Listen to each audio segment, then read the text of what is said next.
Good evening, everybody. Very pleased to see you on this. Well, it was a lovely sunny evening. Now it's gone. But I have the wise voice of FPL with us this evening. Danny, how are we? Not too bad, thanks, mate. I just realised I've got some lovely flowers in the background that I hadn't even noticed. I don't know where they've come from. It's very touching. Yeah.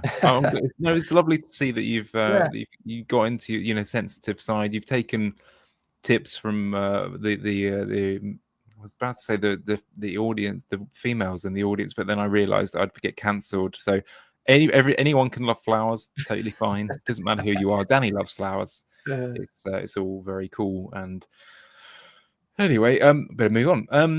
So good evening to everybody. I know we're hitting you at the time where I think Spurs are playing in Europe, and Danny and I were discussing what that actually meant for FPL, and we should know, but we'll have figured that out, I'm sure, later in the pod.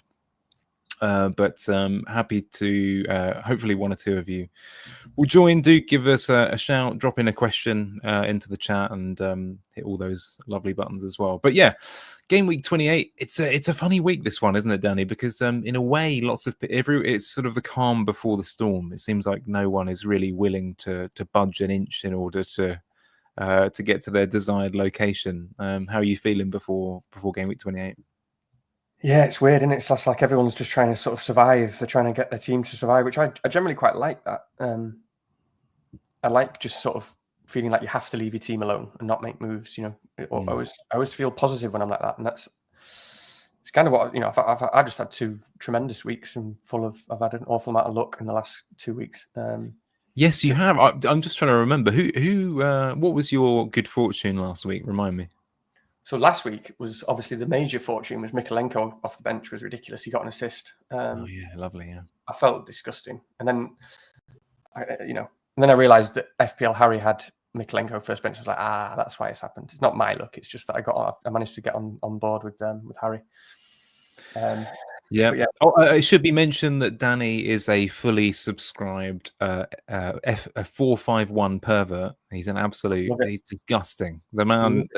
It cannot be trusted. 451 the last 2 weeks, and he's had tremendous good fortune with it. So, if you are a fellow. Actually, no, I can't. I'm going down a very dangerous algorithm situation here. If you are another 451 FPL type, then please do shout out. But nice to see I am 1974 in the chat. Good evening. I am 1974 as well. FA Cup losses or not for you? I don't understand what that means. I apologize. But yeah, good to see a few people are arriving and joining us, and we'll kick off in just a second. I think I won't go on without discussing the fact that I'm now an FPL champion, admittedly in a game that probably has about 500 people. But nevertheless, I'm going to raise a glass of not beer because I've had really... my hay fever's kicked off the last few days down here in in West London. But you are looking at the second half league winner of Champ Man FPL. Ooh. I'll raise my unopened beer for now. That'll open shortly. Danny's got a bucket of iced beers next to him. We still haven't got a sponsor, Danny. I know. Well, we've been getting sponsored by water based on the last few weeks. I've had a healthy few weeks, haven't I? But no, I'm not. I'm not working in the way that I normally do on a Friday tomorrow. So I'm treating myself to a bit of an early weekend. Why not? Before we kick off proper with our big... that's changed, hasn't it, Danny? Look. So on the big questions on the screen there. Yeah, it's big. Okay. That's weird, isn't it? Oh, I don't know how I feel about that. But I'm 1974. You are the first big question. Evening Chap said your FPL team survived the FA Cup. No, they did not. And that will... Do you know what? Actually, that's a brilliant segue. Thank you, 1974. I'm just going to call you that. It's easier. Because, well, it looks like this now. That's not my team, but Cunha is a bit of a villain for me this week. It was a really annoying situation because you know what I'm like, Danny. I was one of those ones where I could have easily left it last week and I bought in Cunha. So I thought, well, he's probably good for on average a few points last week when I could have rolled it, and he obviously smegged me. So No, I'm not happy. 1974. Very, very unhappy about that. But what can you do, Danny? I mean, you've been unlucky on another score because of a man also on the screen that I've just put up here as well. Because I've got Cunha, you've got Lewis Hall. That's quite annoying, isn't it? Because you held him for ages, waiting for this run of fixtures ahead and to try and divert and maybe do the free hit next week and keep Hall. Yeah, but I'm not like I just feel good at the moment. When things are going well in FPL, it's so rare. I've had a very lucky couple of weeks, you know. Like I say, I've gone from like I don't know, I've gone from 50k to 5k in 2 weeks or something. So I can't complain about anything. And Hall got me like what did he get? 2 assists the other week or something. You know, again as part of my beloved 4-5-1 formation. So yeah, it's a bit of a pain. It's a pain for me because it definitely changes my chip strategy a bit. It doesn't necessarily change it, but I've gone from what could be a fairly obvious chip strategy for my personal team to one that's a bit more up in the air. And what you don't really want is up in the air at the moment, obviously, because it does have implications. I know there's a lot we can't know, but knowing if you're going to wildcard in 31 or 30 or 32 is definitely helpful. And I was firmly on the boat of not doing that, and I probably still won't do that, but it's just a bit more up in the air, which is not ideal. I mean, it's not ideal for us as a pod, is it? Because we were going to go sort of head to head on strategies. It was all going to be very exciting. I was going to go with the boring group. You were going to be all sort of racy and Jason bored about it and sort of snipers and all the rest of it. It was going to be very, very exciting. This is kind of, I mean, actually, agent provocateur question: has this ruined free hit 29 for a lot of people? Do you think it's going to put a lot of people off that strategy? And indeed, should it? Because we've got players like Mateta, Isak, obviously to some extent you could have argued Cunha, Hall, that would have been useful at playing in the weeks that shoulder 29. Has it ruined anything for them, do you think? I don't think that's the thing that's had the most significant impact on it. Obviously, I'm not sure what exactly I'd be doing, because that's the thing. Because obviously, as part of my initial plan that made sense for me, I would have been free hitting 29 and I would have been bringing Mateta and Eze in this week, and that's now obviously stopped because of Mateta. I won't do anything. And as you say, like Hall and stuff. But I think, I don't know, maybe it's just because I've changed.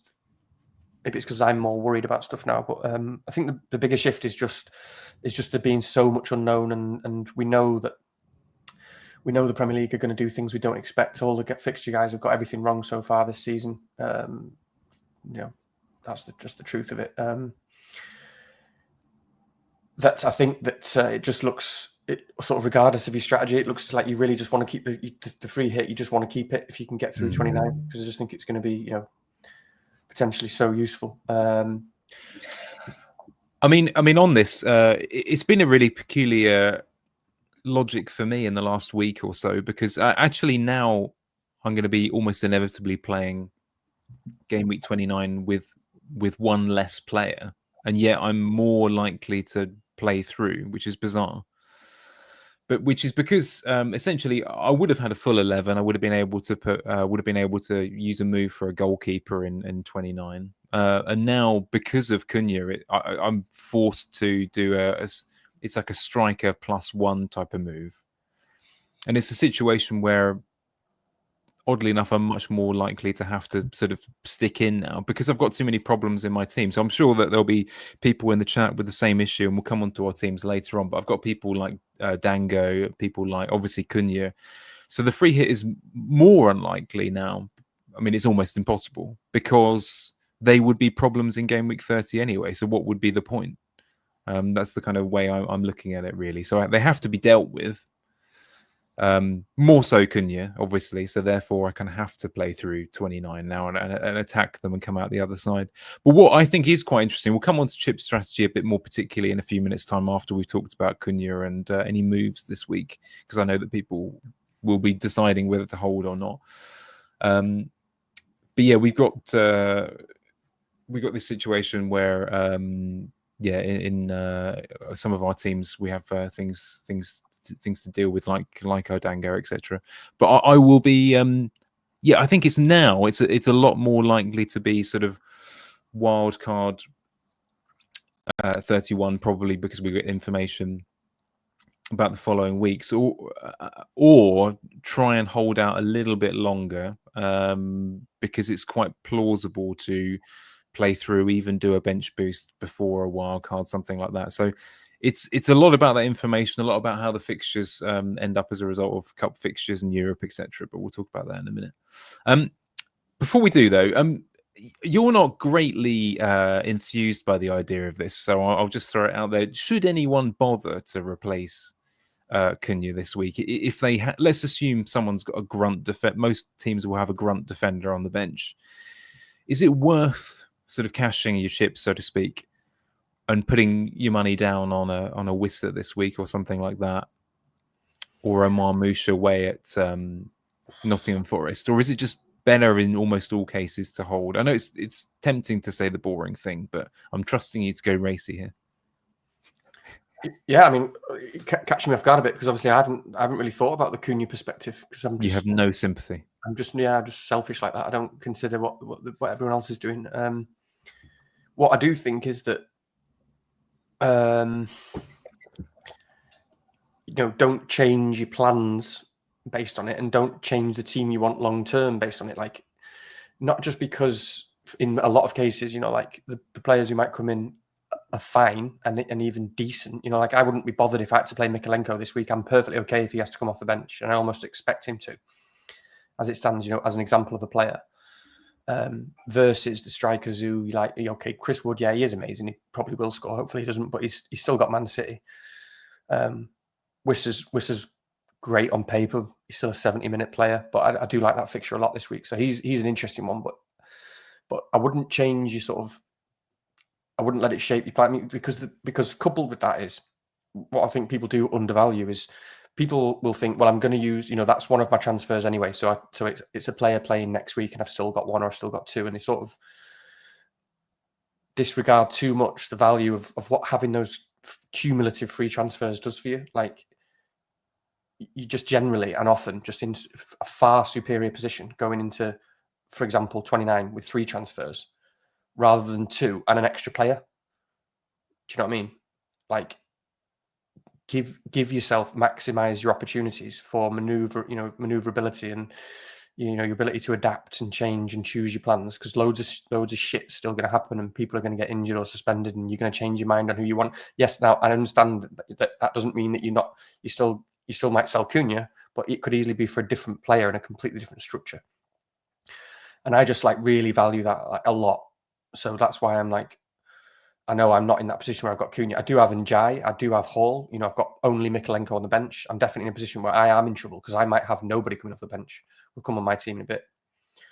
But I'm really reluctant to make a transfer because I want to go in to 29 with 3 free transfers, even if I know, you know what I mean? Like, again, we'll come on to teams, but I can choose a defender to replace Hall with and have a better squad, and one who plays in 29 and one who carries carries forward in terms of my plans.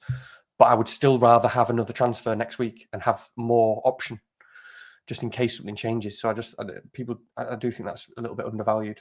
So that's a long answer, but yeah. There we are, a long justification for being boring, but no, sensible as well. I can see that. I think go 4-5-1.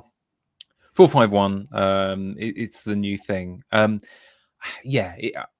In almost all cases, I think it is pretty sensible to do that, which it isn't a great advert for a last resort FPL pod where people are coming in here on a Thursday evening, desperately trying to find answers to their conundrum, and for us to say, you don't have a conundrum, go away. Yeah, but I mean, and do if we do have anyone in the chat at any point, if we do put questions in, because it is specific, it does depend on your team, and it is interesting. It's interesting to think about players we haven't thought about. And like I say, if Wissa is someone you're looking at, it's just because he hasn't been in my mind. But he, for example, does look a really, really good pick at the moment, and I really like that fixture on Saturday against Villa. Yeah.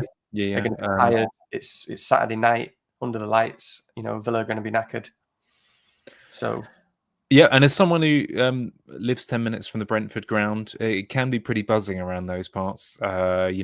Sometimes people have a pre-match half of mild and over on Q Green. It gets pretty mental over there. So yeah, but they by all means do. I think actually, if anything, the most interesting position is for people who own something along the lines of what we led with the Cunha. Mateta and Isak or something like that. That would be a really awkward kind of situation to be in. There won't be many, but I know our good friend FPL Richie in our SKLW team has that trio. That would be a really tricky. He was going to free hit next week, and obviously he's been really stung, so he's going to have to take a pretty sizable hit from the sounds of it. Very difficult position, but of course. I think it sounds like Isak is going to be okay. Very hard, certainly hard to take him out. There's not enough justification to do anything with that spot at the moment. I would say that's the basic premise of it.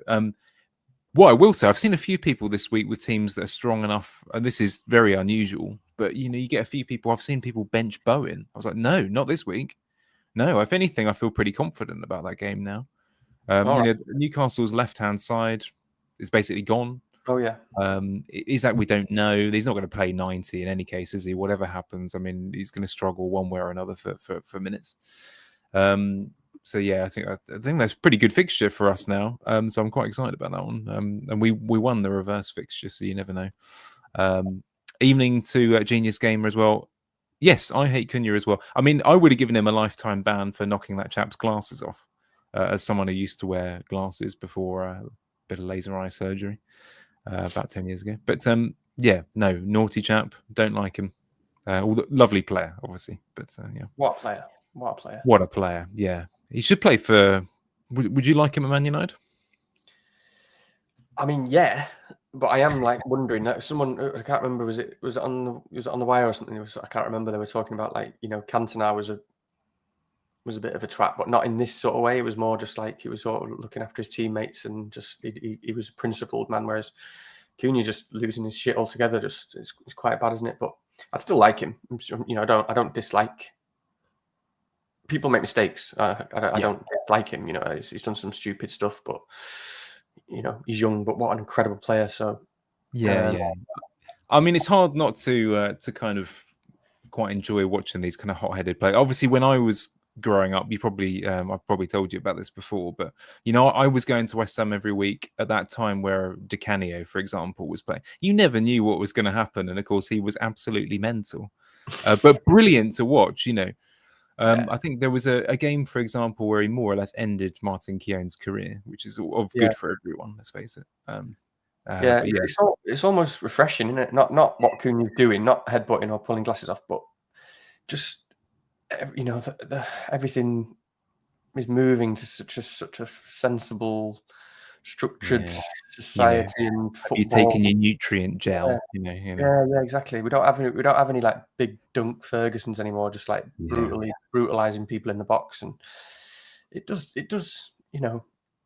It's. I was going to say something else that would have got us banned then, but I won't say that. But no, I'm with you. There's a tiny bit of me that wants to, longs for the days where, you're watching your centre forward smoking a couple of cigarettes and having a pint after the game in the supporters bar, that kind of thing.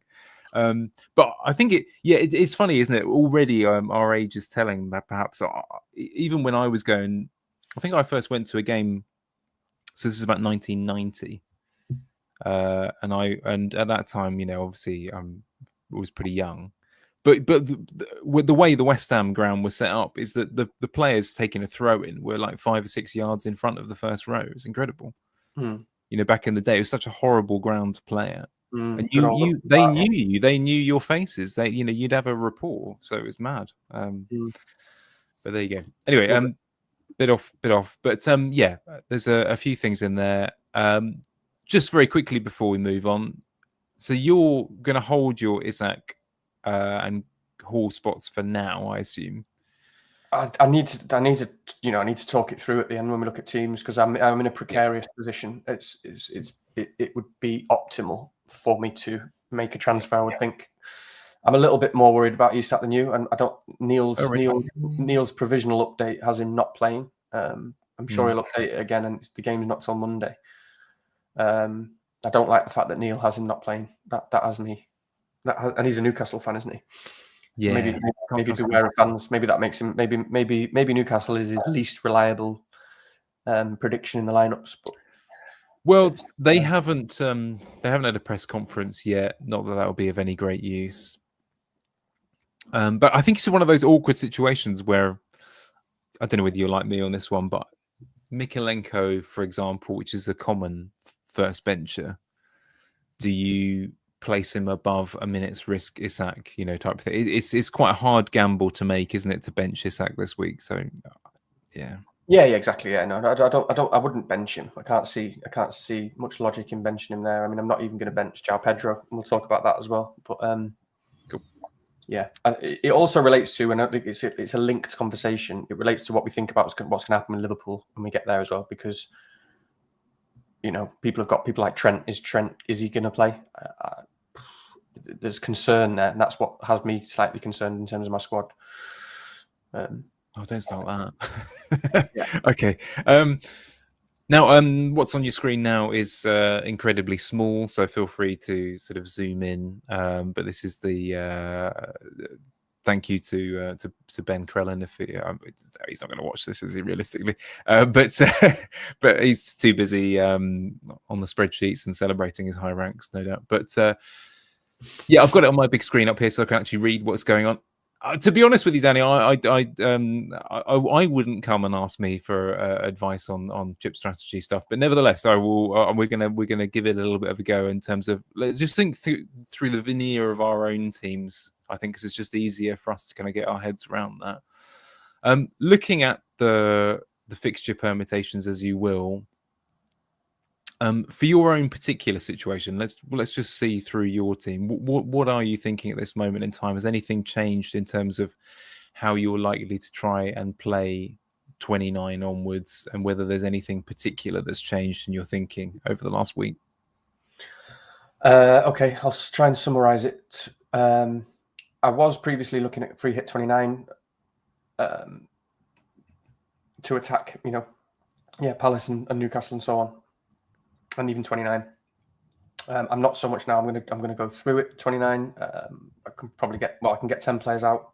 I can get 11 out with a hit. So I'll not decided on that yet. My general perspective hasn't changed, even with Hall out. That I said it whenever maybe when we last did the pod or the one before, that I just don't want to go into the end of the season just stumbling over the finish line and surviving with whatever team I've wildcarded in 31. Or whatever, 32. That's still where I'm at. As I say, I don't really care if that's suboptimal. I don't, in terms of, model predictions and all that sort of stuff. I don't care if it means that so much, if it means that, I've got a couple less double game week players on a bench boost. But I don't know yet that I'm going to do that, because I do, we do need the fixtures to sort of look at those little intricacies, like what exactly would a bench boost look like in 33? What exactly would it look like in terms of the doublers in 33 that carry over into a potential double in 36? Do you end up with a lot of the same players with doubles, and therefore is it easier to navigate with just the free hit in 34 and an early wildcard? Even if it looks okay, I still don't like it all that much because of all the differences personally. The little differences and just being able to tidy up your team. I want to get to, say, 35 and be able to tidy up with a fully fresh team, acknowledge and attack if the doubles that are there, if they're there and we know them, and still have all the players around that have got good fixtures to finish the season. That's still where I'm at, which would mean free hitting in 33. I've said for a while that I wanted to do potential bench boost 32, free hit 33, and I think free hit 33 is building up steam now for various other reasons and things that are not necessarily related to the reasons that I, in terms of why I was looking at it. But I mean, one of the many interesting things about 33 is that I think we know that a lot of the teams that double have a cup match or whatever. One of the matches or the games are very close together, aren't they? So we may see a lot of rotation in 33. We're going to have players who, maybe we've still got them from 31 and they're not going to end up doubling on playing both games. And it's going to be I just think there's going to be a lot of unknowns there. So that puts the value of a free hit in 33 up a little bit, because you can really be selective about picking the players close to the time that you think are definitely going to play 2 games. You can obviously you've got a little bit more maneuverability with your budget to do that, because you're not concerned so much about the third bench or your second goalkeeper. So you've got a little bit more room for the price points for the big players to just get everyone you want in that 33 game, and then come back out of it, with a clean slate, either from an early wild card, or in my case, I'm still looking at, hopefully. I don't want to push it too much, because there is a danger that you stick too much to a strategy that you want, and you just sort of make it work. Like, I know, for example, if I go, my plan at the moment still, in terms of 60%, 70% likelihood, depending, contingent or depending on what the doubles are, what they do look like when we get to 31, is to bench boost in 32, basically, and free hit in 33, and then hope wildcard in 34 or 35, hopefully 35. But I know that, no matter which way I look at it, I don't really want to be, I don't want to take hits, really, because I don't think, to make that bench boost work, the difference between these okay single game week players and a bet, you're not going to be taking hits for the Palace players with that double. And Newcastle, so if I go that route, I'm going to have 4 single game week players on the bench boost in 32. Yeah, no, I think we had this conversation last week, but I'm fully behind not being that fussed about having double game weekers on the bench boost. It really isn't the primary factor. As long as they've got a reasonable fixture and it suits the team kind of going forward, and it's not too much of a compromise, I'm quite happy with it. I think one thing that strikes me, and it should be obvious now looking at this graphic a little bit, is, I know it's been said, but just to sort of oversimplify it for people like me who need it explained to them like a sort of 5-year-old, that, there isn't this situation like there might have been before, where there's, a bunch of good teams with a good situation that can carry you through 32, 33, 34. So, a team like Newcastle, where previously it seemed like it was, you might have a double-double or something like that, and same with Crystal Palace. That obviously has changed somewhat. The landscape has changed for that. I think the other thing that strikes me as quite interesting, as you say, 3 hit 33 now looks a little bit more interesting. Partly because a lot of the teams you want in 34 are probably going to want them thereafter, which is quite interesting in itself. But I actually think I'm going to try and delay as long as possible before committing, as is usual with my approach to FPL, to be fair. But I even look at 32 with my existing team. If it's not impossible that I bench boost 32. Yeah, because I've got a lot of teams with, like take Nottingham Forest, for example. Would I be all right with Wood and Milenkovic on a bench boost? Yeah, absolutely. If my Bournemouth players are still playing, would I be happy enough with that? Yeah. We don't know, but obviously Dango, etc. It's quite a difficult call at the moment. But there's lots of things like that. I might still have Alisson, because I don't know whether I can be bothered to make a goalkeeper transfer for a -4 and so again, even that one, maybe it's fine.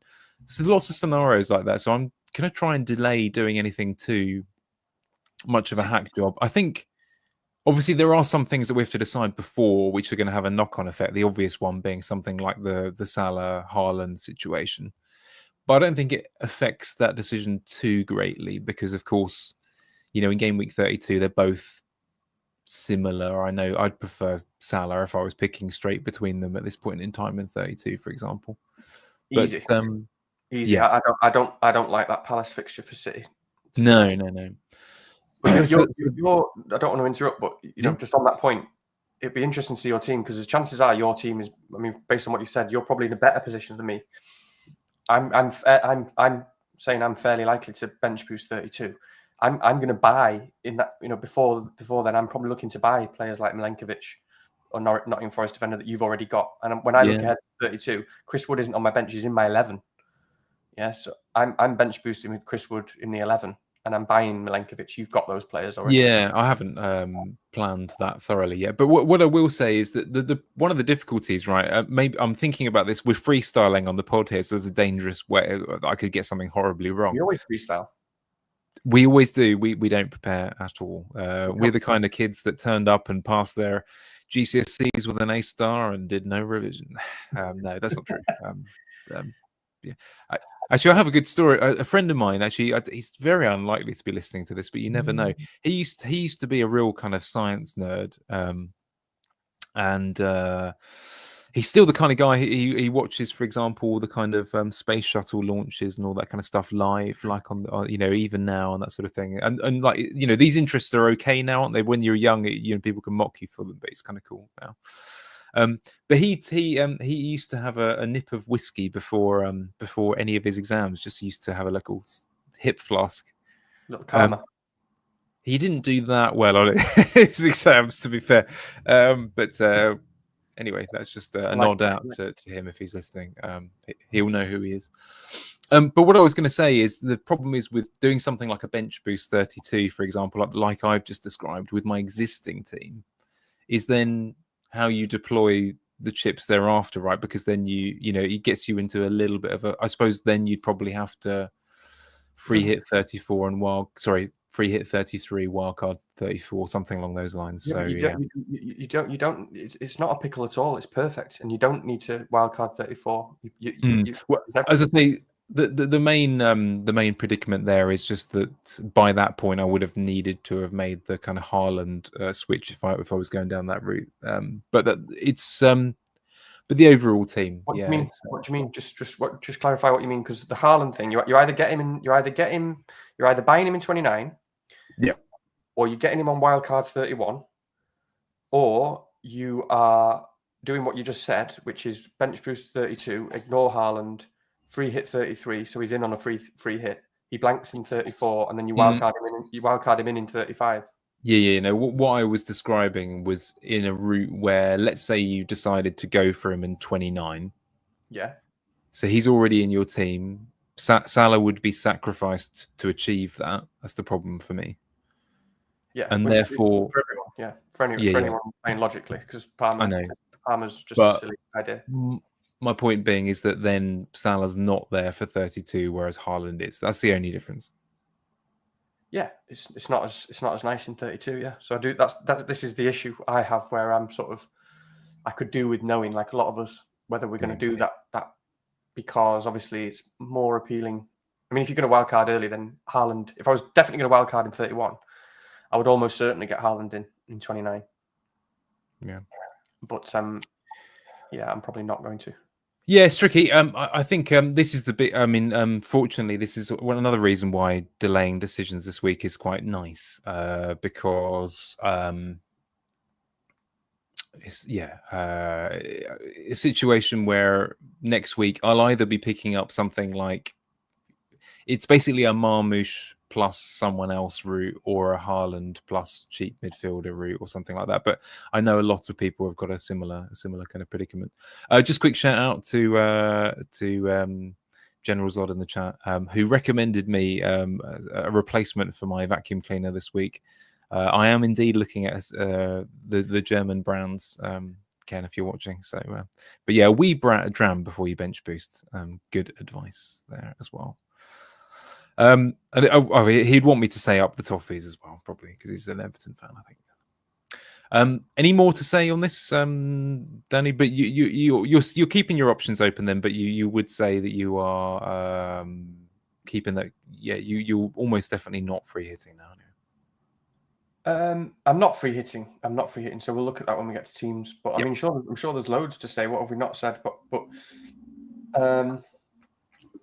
no, I mean, it's tough, isn't it? Not knowing the fixtures. So I'm looking at that 35 and all the chaos, the potential chaos that follows it, and I would like to wildcard late. Is where I'm at. Yeah. So I have to raise this. I apologize, by the way, for for bringing this vacuum cleaner chat into. This is what you're here for. Highbrow, middle class style middle-aged vacuum cleaner chat. I'm sorry, Danny. I know this is meant to be a really edgy FPL pod. Here we are talking about vacuum cleaners. You wouldn't get that on your Black Box and Fancy Scout and all the rest of it. They wouldn't talk about this kind of stuff because they have lots of people watching. Anyway, let's move on. Talk about this week's fixtures a bit, then, Danny, if you will. I suppose that the place to start here is captaincy, right? I mean, last week, watching everything back, I know people have said this to death already. I think the Palmer decision was pretty richly justified in its own weird way because he had certainly a plethora of chances, and I didn't feel any kind of great sense of remorse at that. What about this week? Are you doubling down? I don't know, actually. I need to think about this today and tomorrow. It's harder, isn't it, psychologically, when you've gone for something the week before, and it is, even though it was a good decision. I know a fine decision. I don't like to say correct or not correct or any of that sort of stuff because don't like that. But it's harder, isn't it, when you think, oh, I've just been through it, and it's like decision fatigue. It's like you're worn out. You've done that. You've gone through that roller coaster and had to sit through that whole Wednesday night, and then thinking about how much Salah's going to score the next day, and it's hard to do it the following week, isn't it? Which is silly. But I'm definitely close. So I'm going to think hard about it because it's a really good fixture for Chelsea. Chelsea are playing tonight, is that right? And Palmer may play. So that's pretty significant. I think if Palmer starts tonight, that'll probably be enough to just tip me and put me off. Maybe, I don't know. But I mean, let's just think about the little intangibles and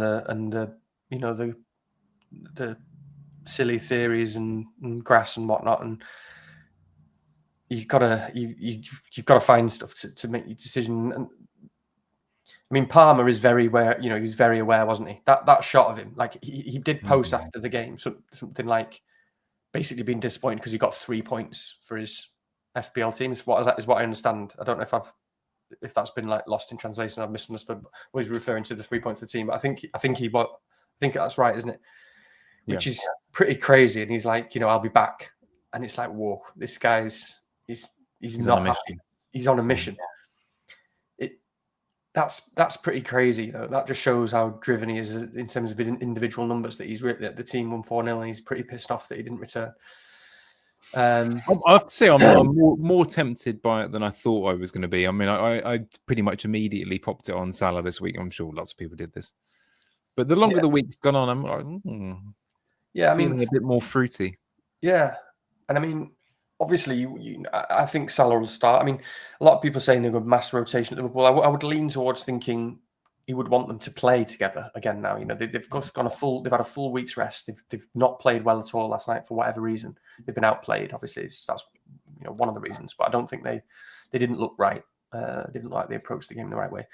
So I don't think a manager wants them to then not play together and just train and wait for the next time they play PSG. I think you want them to play together at home at Anfield, get the crowd back on, get some goals, get some confidence, get some flow, and practice whatever they want to practice for the game. So I would lean towards thinking, there won't be too much rotation, apart from some of the more obvious spots. Like, I don't know, maybe McAllister or people who need a rest. I know that things like, it gets brought up every season, doesn't it? Ramadan with Salah.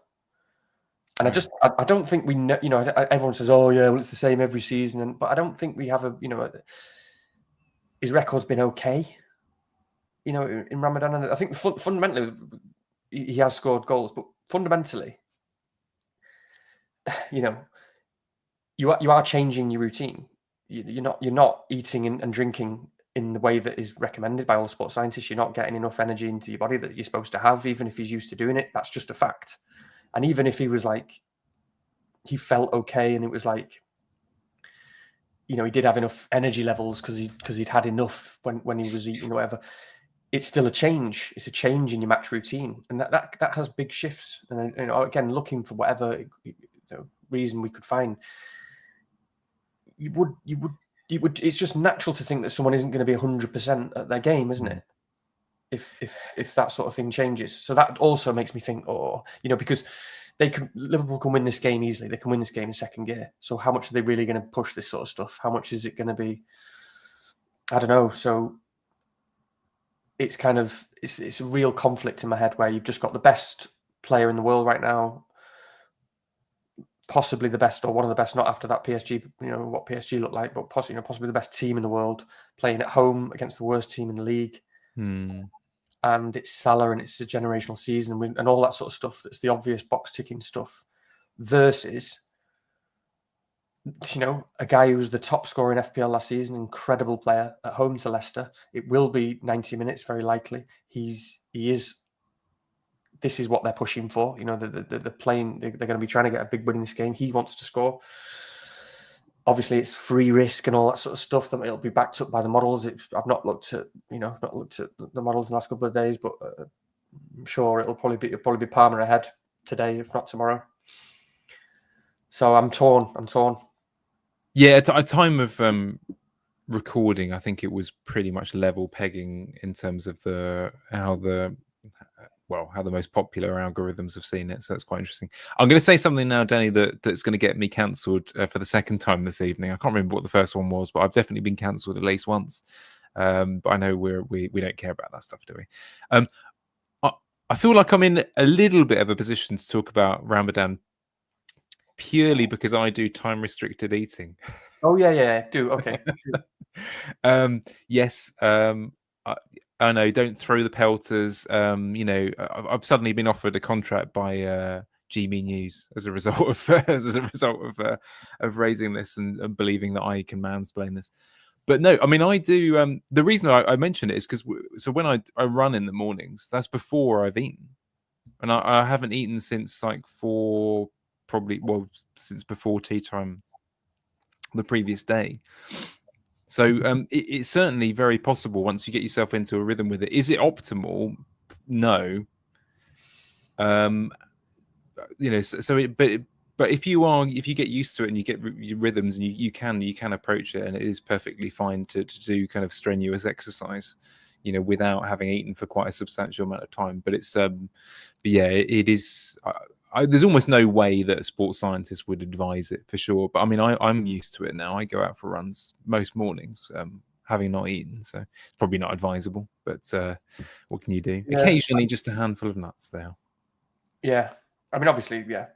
That's fair enough. You can see the routine. It's your 2 kilometer strolls are a bit different to Salah's 90 minutes. Running 2 kilometer strolls. Have you seen me on the river path down here in West London? I think you'll find I'm running past the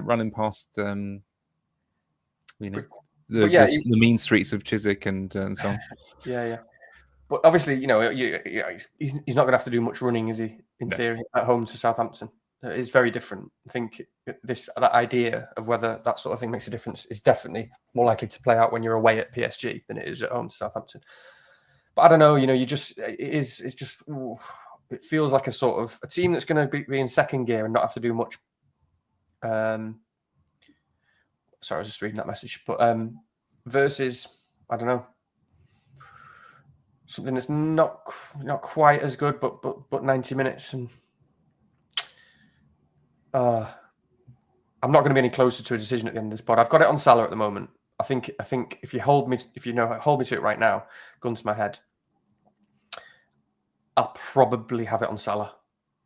But I am tempted by Palmer. I'm tempted.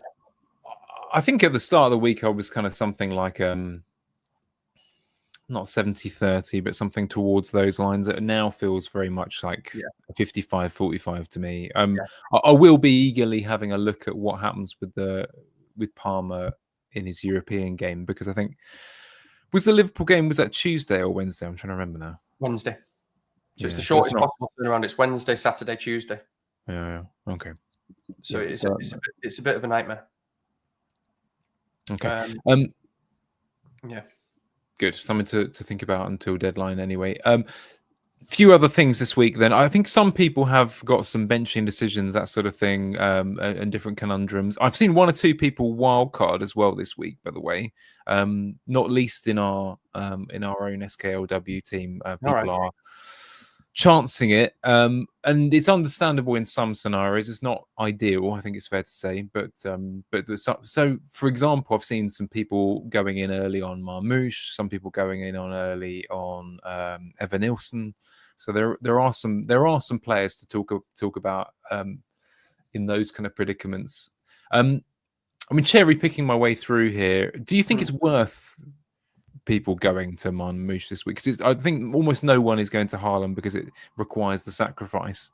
But do you think it's viable to go there this week, or is it just not on your agenda? I mean, not I know you're not going to do it, but yeah, no, it's not for me. You're going to need to be the exciting one here so that people do. But it's not for me because it's a tough fixture anyway. He's just too much of a minutes risk player, because I think in 29, am I right in thinking they're one of the 3 o'clocks, which is the first game, so we could get a leak in 29. Yep. That's pretty powerful in itself. So obviously, your interesting leaks in 29 are going to be for City. The last thing you have bought Marmoush the week before when you had a half decent defender on the bench, and now you've got Marmoush one fewer transfer, and the leak comes out that Marmoush isn't playing 29. It's screwed then. So. And of course, their first kickoff this week as well, so that could be pretty interesting. Some people will be potentially benching Chris Wood versus another one. I think that's pretty easy play if you can this week for Chris Wood. I mean, I don't know. We seem to have this discussion every week where people are playing Rodgers over him or something like that, but. Oh, yeah. I think we're a united front here at FPL Last Resort. He's never been close to a benching for me, or I don't think would be. It's just just one of those things. No. I think there's some other ones just of interest this week. I think just running down the line there. I mean, really strong clean sheet odds for Arsenal. I think has stood out to a few people this week. Quite surprising. Jeez. Fernandez, I've got Fernandez in my 11 this week, so it's not the nicest reading. He's done all right since I sold him. I think I did you a favour there. Yeah. Well, he's playing brilliantly, isn't he? He's the only player who's playing well. I'm just looking at tonight's team news, because United are playing at the moment, and I've not actually seen the reasons why, but Ugarte is not in the squad, which is a little bit surprising. Casemiro is playing, but Eriksen and Collier are on the bench. I'm living in I'm living in too much hope here, but I still think Fernandez needs to be in the front three. I understand why he's been playing where he's been playing recently, but I think Collier is very good.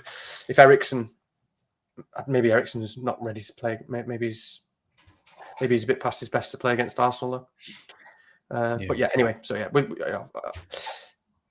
we will probably lose the game 1-0 or 2-0, but with Fernandez, you've got the chance of a free kick, corner, Harry Maguire header, or a penalty. That's a lucky penalty. Hopefully somebody crosses a ball and Saliba throws his arm in the air and handballs it, and suddenly you've got potential 10-pointer again. So, but yeah, that's not good, is it? 42% clean away at United. Few other ones as well. The Pedro Welbeck situation. What's your kind of? I mean, you're a Pedro owner. You're happy enough to play. I mean, he's looked a little bit brighter, isn't he? And obviously, FPL points wise, it's done pretty well lately. Yeah, that's definitely a big one for people, isn't it? I'm quietly confident about João Pedro. I was listening to on because he's a Brighton fan. I think he was on Black Box, and I didn't really agree with his viewpoint. He was sort of saying that Rutter's basically nailed at the moment, so it's Pedro or Welbeck, and I don't think that's true. That might happen this week, but I don't think that's really true. I think from the perspective of Pedro,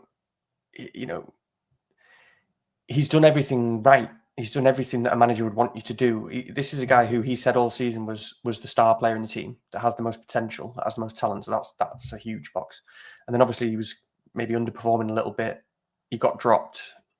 He then spent 2 or 3 weeks on the bench, and then carried on training really hard. The manager praised him. He was supporting all his teammates on the touchline. He did everything you would want a team player to do. And then he came back into the team and played really well. And this is the guy who's, he's young and he's the future. And I think there's just too many boxes ticked there in terms of what he's done for him to be the one who's dropped. So I think he's ahead of Rutter, regardless of how well Rutter has played when he's come in. And obviously Welbeck's brilliant, and he is the best sort of number 9. And he's praised the way that like Welbeck recovers, and he's a role model, and that he's like Jamie Vardy type, and he must be doing all these ice baths and yoga and all that sort of stuff. So fair play to him. But he's 34. He's 34, and he's not the future. He's injury prone. I still think, okay, especially when you really need to win games, he is the best number 9. He probably starts, but he's the sort of player really good off the bench for those reasons. He looked after himself as a really good player. So we've seen how good he is when he's come on for half an hour. So the way I see Pedro's minutes, obviously he's a minutes risk. I'm in a position where it's worth playing him. A lot of people are in a position where it's worth playing him. He's a great player who's the one who takes penalties. I think I will be shocked if he doesn't start. So I have his minutes at pretty decent. I have them at base. I'm seeing him getting. I think he's I don't know, 65 minutes plus, probably more. That's why I'm seeing it. So I would think it's either Pedro and Welbeck who start on the weekend, or Pedro and even Rutter and Welbeck's off the bench again. What about you? Just out of curiosity, you keeping next week? Yeah, I can't see where I could sell him at any point at the moment.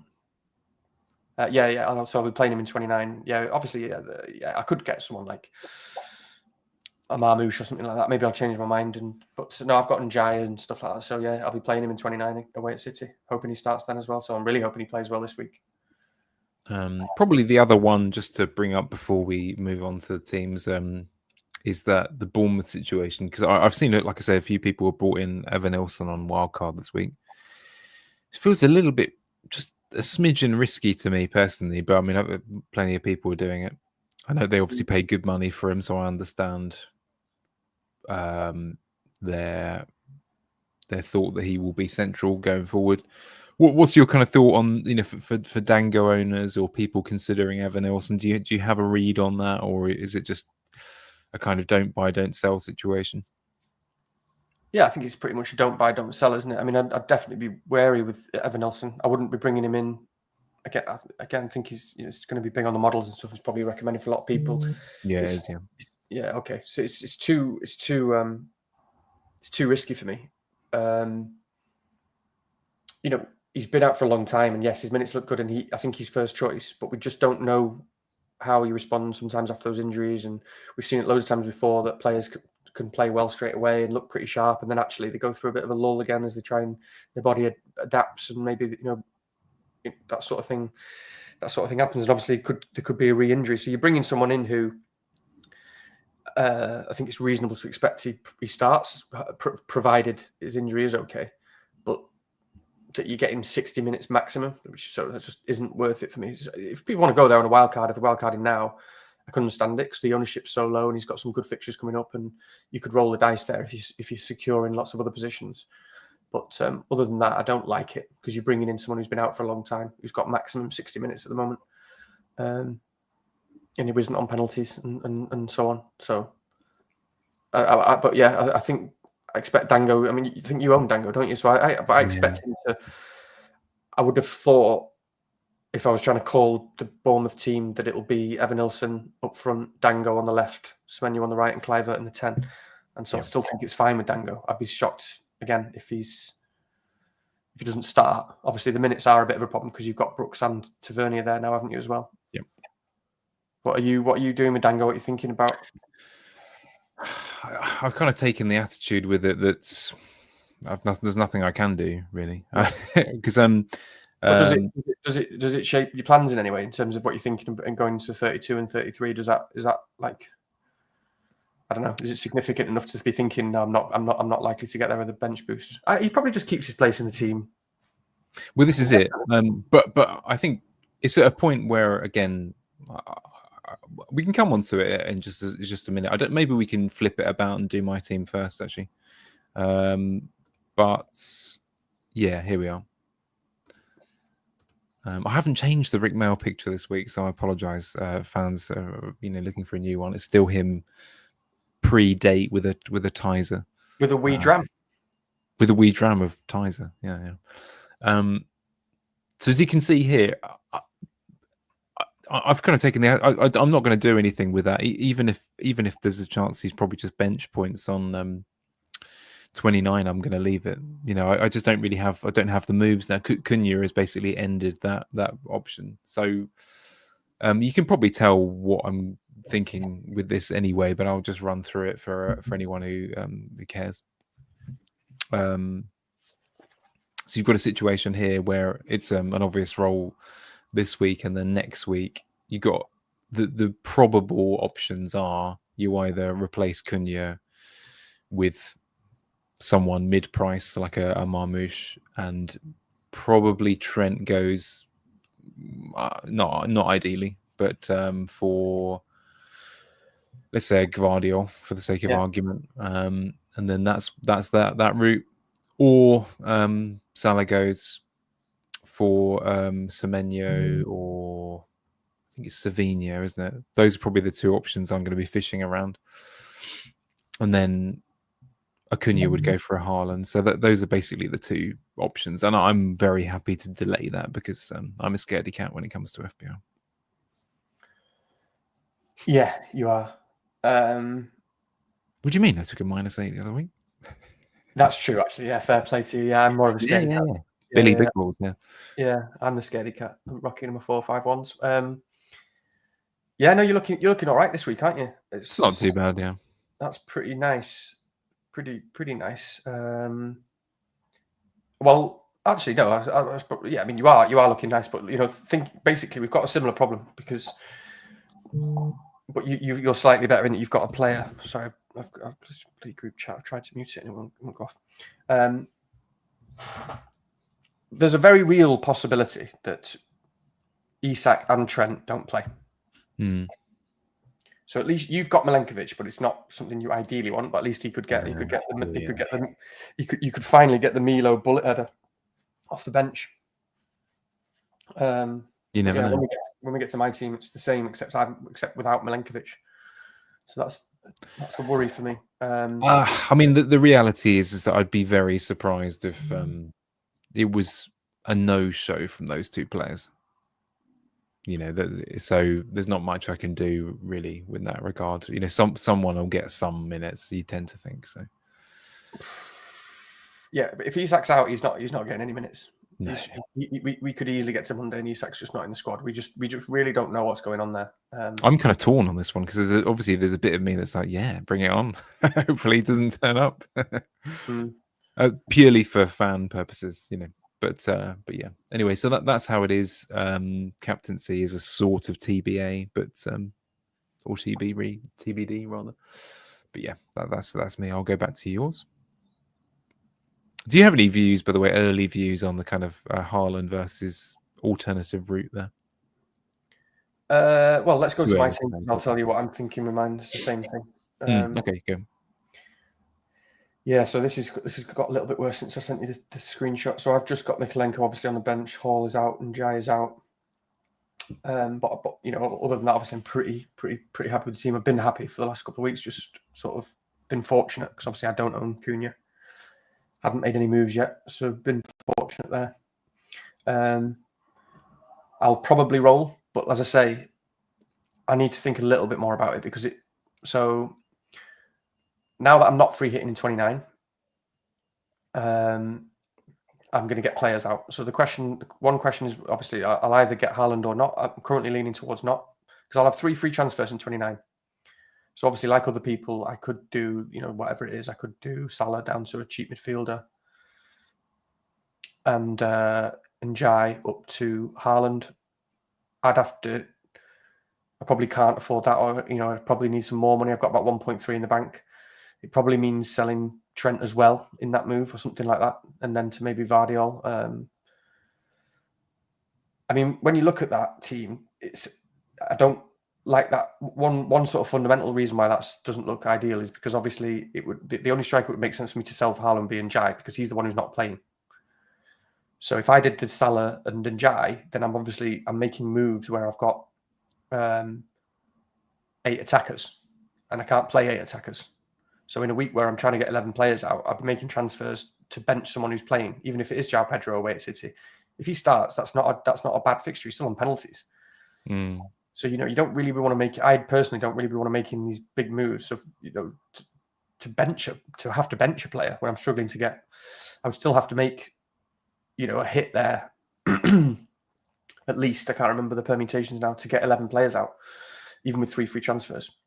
So, but that is still an option because we've got to talk about that. Like, I'm obviously worried about Haaland majorly. I mean, if I go into this week, I'd be captaining probably Fernandes against Leicester, which is okay. But I mean, it's a United defensive midfielder that it's like, I don't feel like confident of points. But then then it's also Fernandes who's playing very well. He's 90-minute man. He's on all the penalties. He's on all the set pieces. So it's okay, but then obviously you just don't feel hugely confident of a return. Whereas Haaland could easily just brace, even though it's going to be a tough game. You could, even if they lose or it's 2-2, could easily be a Haaland brace, and then suddenly that's 26 points for everyone who's got Haaland and potentially none for you, which is a game changer, and that's worrying. So I've got to sort of fight against that fear if I don't go there. There's probably a lot of logic that says get Haaland, but I just don't. For my team, I don't like what it does the following weeks. It's better the following weeks if I am wildcarding 31, obviously, because then you've just got Haaland at home to Leicester and you can sort of survive.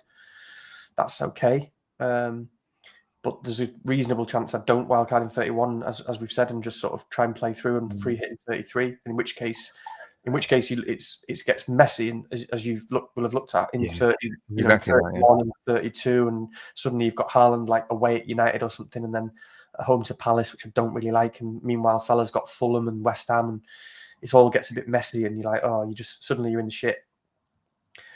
So for those reasons, as scared as I am of Haaland, I think I'll go with my sort of logic at the moment, that is, don't make that switch to Haaland. Just take out players who aren't playing.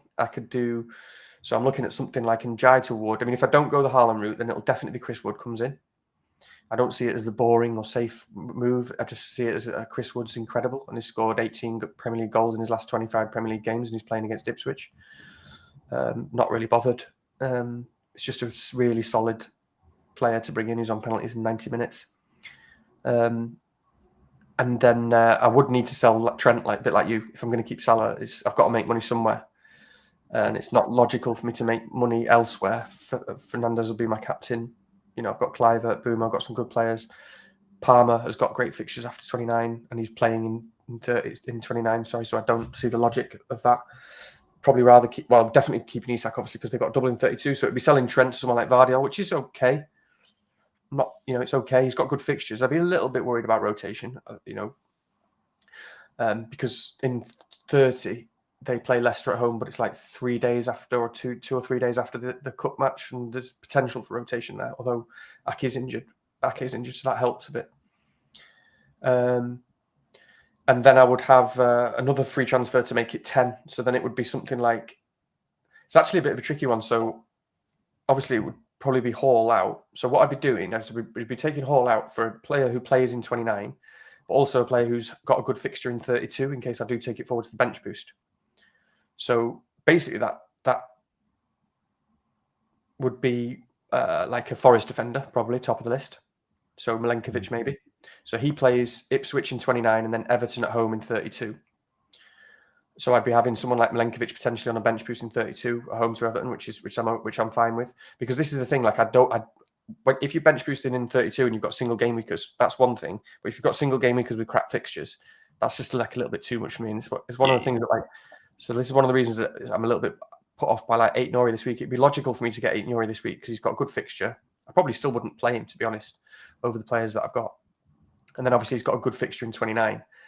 But you'd be bench boosting him at home to Tottenham in 32, it's just like, I'm not really expecting anything from that. So really, I want to have a player like that plays in both, and then I'm left with an option. So that would give me 10 players out in 29 for no hits if I went that route with Fernandes captain, and I'd actually be so even if I went with the cheapest Forest defender, which is Nico Williams, 4.4, I'd be left with 0.9. So I could take a hit for Pickford to a goalkeeper, but again, I don't really want to hit a goalkeeper unless they have a good fixture in 29 and 32. Yeah. Because otherwise I'd be bringing Henderson in maybe in 32 as a good pick with a double. So for me, the only two keepers that I would actually consider in 29 on that basis for a hit, and that I could well bench boost in 32 is Pickford and Sells, and they're both 5 million, and I've got 4.9. If I was to go Nico Williams, so what I'm leaning towards at the moment in my head, without I'm only loosely stuck to, is that I probably just go Milenkovic and have a little bit less than 4.9 and not take a hit for a keeper at all. And just put 10 players out. So what do you think? No, well, that logic checks out with me, because I've got exactly the same situation in regards to whether or not to move. The thing is, as well, is that, of course, it doesn't hurt the thinking if you want to keep your options open. Obviously, Alisson in game week 30 and in game week 32, if you decided to hold in the bench boost, are obviously quite useful. Exactly. And if Trent ends up being a make weight, then I don't want to be the guy who covers defenses, but it's something, isn't it? He is great, as we saw the other night. I mean, in real life, right? But yeah, and as you say, like, again, looking ahead, I don't like to get too particular and sort of looking ahead like this, because it never works out the way you want it to, and you don't want your moves to be too based on a potential bench boost that's what, like 2 months away or something, a month and a half away or something stupid. But as you say, like, if I was to potentially not get that keeper and then say bring Henderson in 32, like you said, it's Alisson on a bench boost on paper, and you're very happy with that, aren't you? The single game week at home to West Ham, you're like, okay, I'm happy with that as a position to bench boost. And it might be, mightn't it? I mean, again, the permutations are not obvious to us yet, but it might be that you are going into 32, Becker's in play, Alisson's rather in place, and Fabianski goes to Henderson. This is the problem. We don't quite know the. Or Areola gets injured. Yeah. I mean, actually, that would be ideal. It'd be ideal if that could happen now. Actually. Yeah. I was thinking. I was thinking that because we're just gonna have Fabianski. Like, might have an auto sub Fabianski on the bench in 29. You never know. He looks in reasonable nick at the moment, unfortunately for us, Areola, and for what it's worth, I think West Ham will sign a new first choice keeper in the summer, and Areola will almost definitely be sold, in my opinion, anyway. But for now, anyway, he's looking reasonably good, and he's got an amusing haircut and all the rest of it. So quite tricky. Worth looking that up in case you haven't seen it. So yeah, no, it's very similar. Just before we go, actually, on my team, I mean, actually, one of the reasons why I wanted to talk this through is, let's say I decide to go for the route where Cunha's replaced and I bring in someone for Trent, probably. Yeah, I think it would be that way. That then becomes quite a difficult captaincy conundrum for me in 29, and this is why it's obviously a reasonable option to bring in Haaland, because it obviously covers that. My best captaincy shout is probably going to be Wood, which I don't mind at all, because I know it's all right, but you're like me on this. I've never liked captaining strikers, really. Yeah. But you feel like you feel like it's a 2-pointer or a 9-pointer with Wood, don't you? You feel like it's probably. I mean, that's one nice thing about Wood. Is so good with bonus that, like, you'd be very happy with a 9. You'd be very happy with a 9-pointer. This is a week where you'd be very happy with a 9-pointer, wouldn't it? He's like a well-behaved Cunha. We need more of those. Well-behaved, goal-scoring Cunha for a good team. So anyway, what can you do? You think you'd captain Wood? Is that currently your most likely captain? If I didn't do, as I said, the two options, it's pretty much binary code at this point. It's either replace Cunha with someone who I couldn't captain anyway. Okay, so how likely are you to get Haaland at the moment?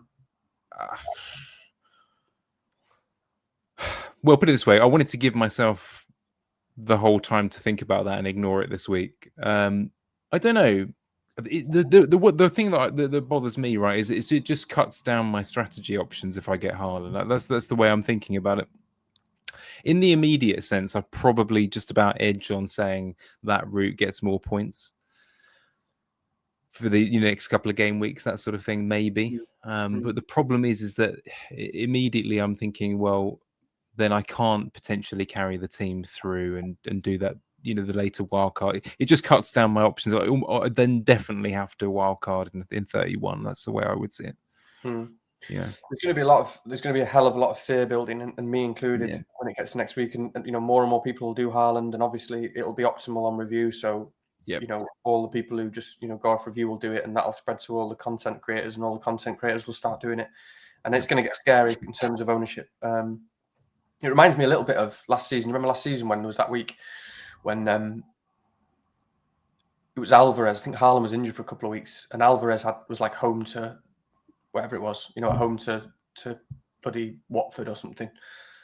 And it was really high on the models, and everyone started to do it because it was like the obvious sort of captain on paper, because Salah was away at Newcastle on the Monday night, and obviously Salah wasn't doing what he's doing this season, not quite. I remember that very well. So loads of people went to Alvarez, and I couldn't justify it. I mean, it's different because we're not talking about Salah as an alternative this time. We're talking about other players like Wood and Fernandes, but we just couldn't justify doing it last season, and it was so scary every minute of that City game. And I think Alvarez, he either blanked or he might have got an assist right at the end of the game or something. And then on the Monday night, so I was one of the few people who just held on to Salah and captained him.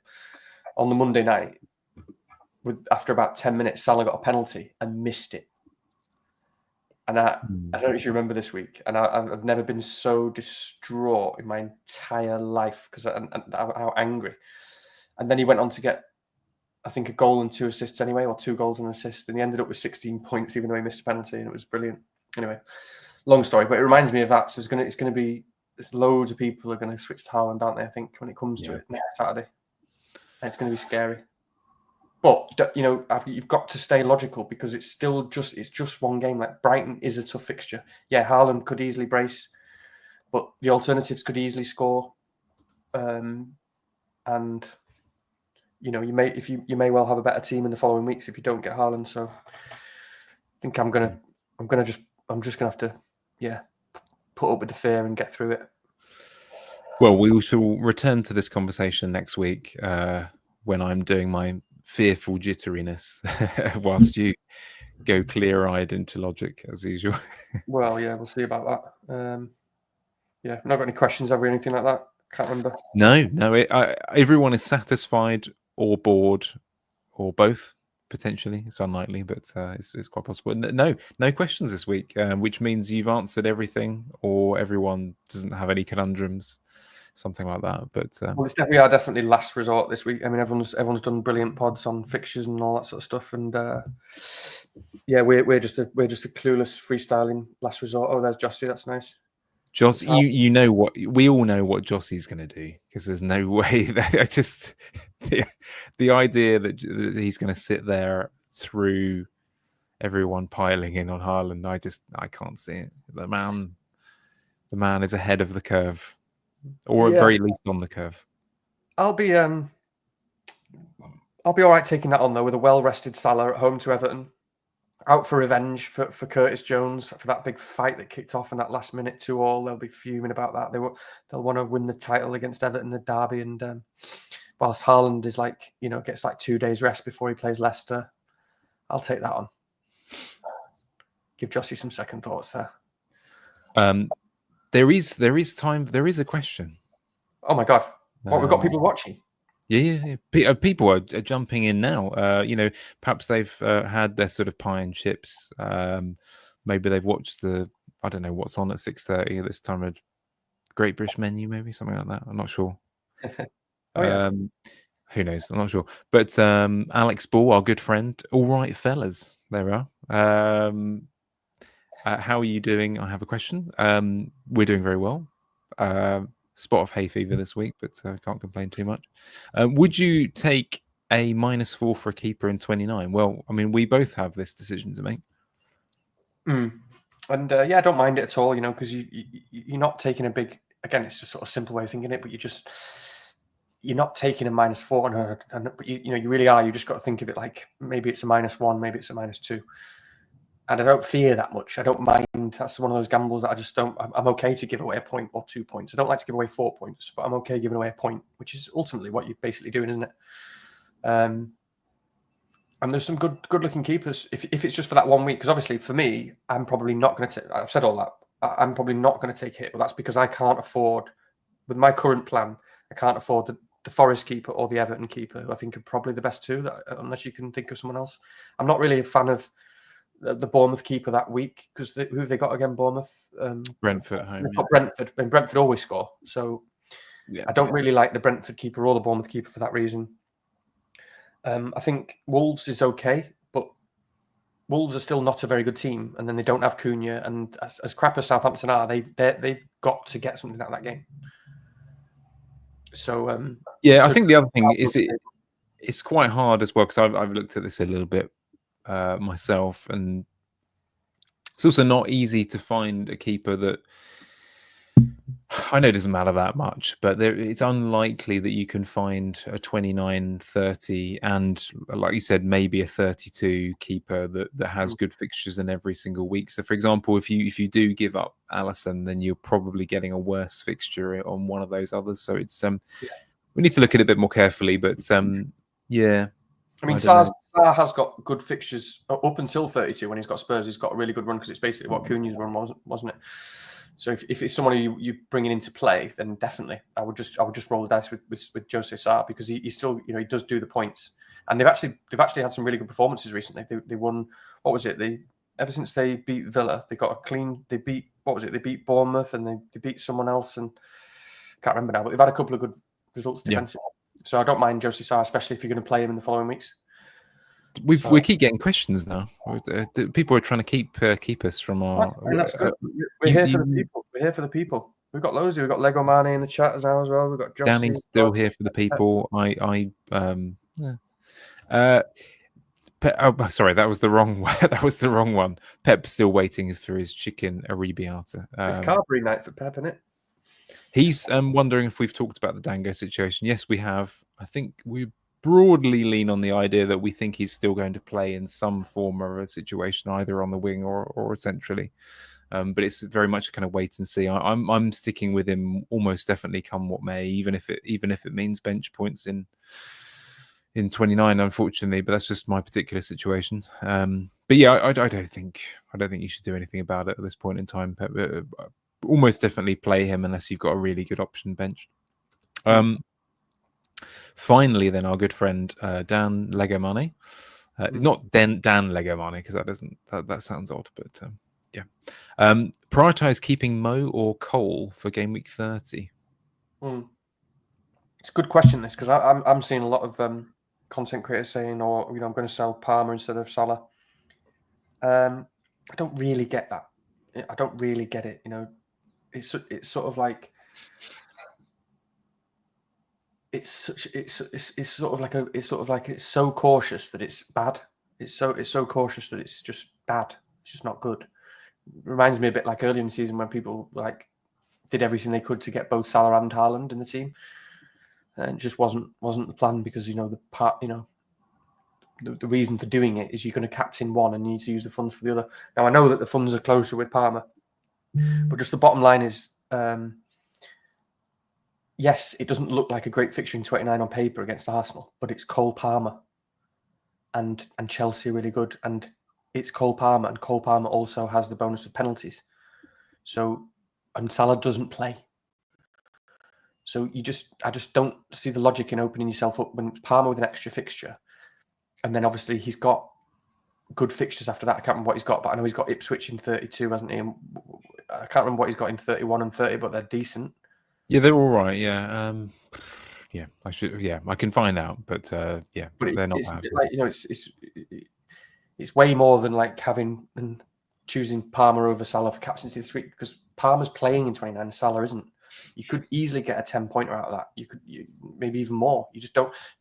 Arsenal are very good defensively, but they're not the same team right now, and Chelsea can definitely score against them. So I think the other thing, by the way, is that I don't know what kind of lap of luxury everyone is sitting in, perhaps aside from our teams, but most people would have to play with one less player overall if they're selling Palmer, as far as I remember. So most teams would have to go down from 11 to 10 or something like that in order to do Palmer over a Palmer sale to organise that. I'd rather keep him and do a keeper transfer, frankly. I know it's incredibly boring, but you're guaranteed an extra few points as opposed to potentially giving some away. So I don't know. You know, even if I was going to free hit in 29, you know, if I was free hitting in 29, okay, I probably wouldn't have Palmer because I'd be like the opportunity of getting, you know, good players that are low owned as well. But I'd be worried about Palmer. I'd be thinking, okay, I'm free hitting, but I'm free hitting to take out one of the probably, you know, the second best player in FPL with a fixture. Doesn't matter, you know. Sometimes, you know, I know that I'm not saying it's fixture proof. I know the fixture matters, but it's Cole Palmer. It's you don't look at that. People are just sort of looking at 29 and sort of they're basically looking at it as a 2-pointer, which I think is stupid. Right. Final question, because I need a visit to the water closet. Pep, our good friend Stu, as he's still waiting on that chicken arrabbiata. Have you discussed the best time to wildcard? Yes, we have. Get back to the start of the video. Go and watch it back, Stu. Next time, come on time like everybody else. Yeah. Anyway, short answer: the boring route is 31. Once you've got some information. No. If you're lucky, you can skip through to 34 or something like that. Yeah, for you, Stu, wildcard 29, I think for you, because we need someone to cover us on SKLW that week. I believe that's it. Lego Marnie's sent 3 colours of hearts, just to send us off with a skip in our step and joy in our hearts. There we are. Wholesome content here on Last Resort. You can tell I haven't been drinking and Danny has. I know, I'm loving it. Sorry, we're getting Alex's question. Would you wildcard in 30 or go without Salah in 30? No, I would go without Salah. If I was going that way, I'd just go. If you're selling Salah, you just go without Salah in 30, and Haaland. And a quick thank you again to Ken for your advice on vacuum cleaners this week. For anyone who's enjoyed our vacuum cleaner / chip strategy content this week, smash those buttons, like and subscribe. No other pod does that, as you know. We've just got all that. We you know, it's very nice. It's nice to have people that we know in the chat and stuff. We've got our loyal followers. But if anyone wants to, it'd be very, if anyone wants to share it and get it to people who don't know us, send a check. I mean, it should be said that all of our subscribers are real. Unlike, I'm not going to name any names. True. But you are actual people, humans with limbs and breath, and we're just an iota or two away from 200 subs, which doesn't sound a lot, but most people tend to like and actually watch. So it's actually kind of not bad in its own way. So please do get the good word out there, and packet of chocolate hobnobs for anyone who gets the 200th sub. Danny will send it out. Like it. Okay, Danny. We'll enjoy your evening and mull over your captaincy dilemma this week and all the rest of it. And I hope that your 4-5-1 experiment continues to be perverse and bring you points. Love it. I'll see you next week. Have a good one. We'll catch you next week. See you later.